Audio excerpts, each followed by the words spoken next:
Forget gurus. Forget anyone claiming to be an online business expert without going through the challenges of entrepreneurship themselves. The Real Money, Real Business podcast is here to prove the best insights in online business comes from your fellow online business builders. We dig into stories of entrepreneurs selling their business on the Empire Flippers marketplace so that you can learn how they made their business profitable, how they overcame obstacles, and what lessons they learned in their online journey. If you want to take your business and your knowledge to the next level, you've come to the right podcast. Let's get started.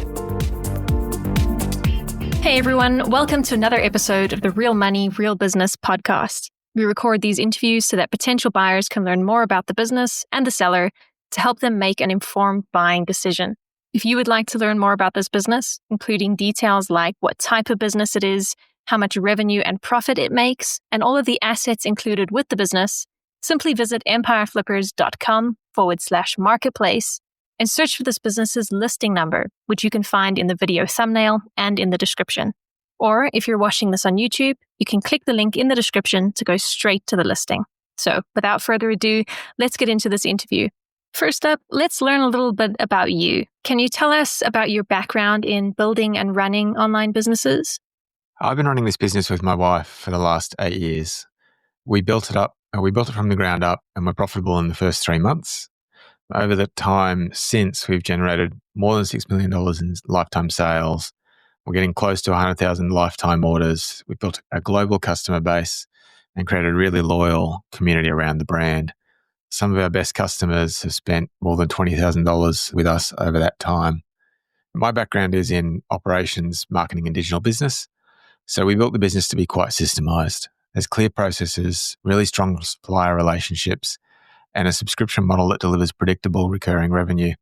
My wife leads the creative side, which has given us really strong product identity, but everything we do is documented and transferable, so the business can run smoothly under new ownership. Why are you selling the business now instead of keeping it and growing it further? The decision to sell isn't about the business. It's more about our personal circumstances. I'm still recovering from a serious cycling accident, and we have 2 special needs kids who are now teenagers who need a lot of our time and energy. We reached the point where we simply can't give this business the attention it deserves to grow. We really love this brand and the community around it, so our goal is to find a buyer who can take it to the next chapter. There's so much potential in this business that we haven't been able to tap into recently, and we'd love to see someone with the time and the marketing focus to really unlock that. Can you describe the amount and the type of work that you do on this business to maintain it? Right now, the business takes only about 5 to 10 hours a week to maintain. My work is mainly approving production, overseeing the monthly kit release, reviewing orders, and some light customer service, but really only things that get escalated. My wife leads the creative direction of the business, but she does that because she enjoys it. The role is completely outsourceable. The process is fully documented, and we've successfully used external designers in the past. A new owner could either continue using an in-house designer or outsource the artwork entirely.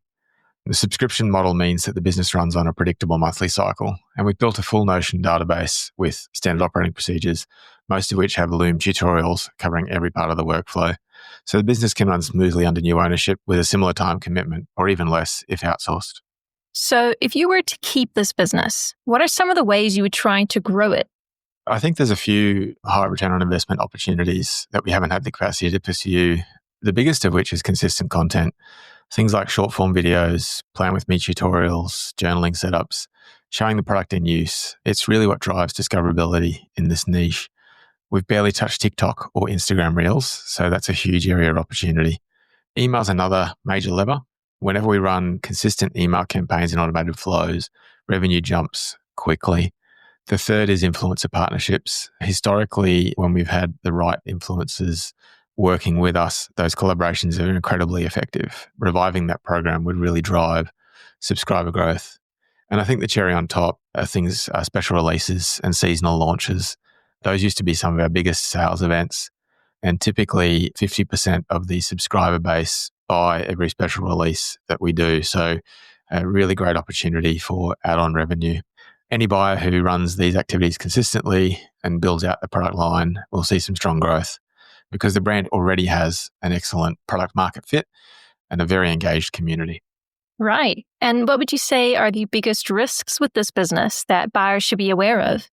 The main risk, and it's common across all subscription and physical product businesses, is managing inventory and aligning it with subscriber levels. Because our suppliers have minimum order quantities, if subscriber numbers dip or marketing pauses, you end up holding extra inventory. We manage that to a degree by working with suppliers who have low minimum order quantity requirements, and also by managing the subscription as a pre-sale, where we have a very good idea of the subscriber numbers before we need to produce that inventory. The other piece of good news is that the business has a long track record of selling through older collections, and there's a strong appetite for mystery boxes, vault releases, and themed clearance events. So it's a manageable risk with very straightforward mitigations. On top of which, our product isn't time-bound and doesn't have an expiry date. So there's no real rush to get rid of that inventory quickly. It can be treated as an evergreen opportunity. Beyond the inventory risks, the other things are operational rather than structural. So it's making sure that marketing is consistent, that the influencer program is active, and maintaining engagement within the community. All of those things are easy to re-engage with and well documented in our standard operating procedures. How much support are you willing to offer the buyer who acquires this business?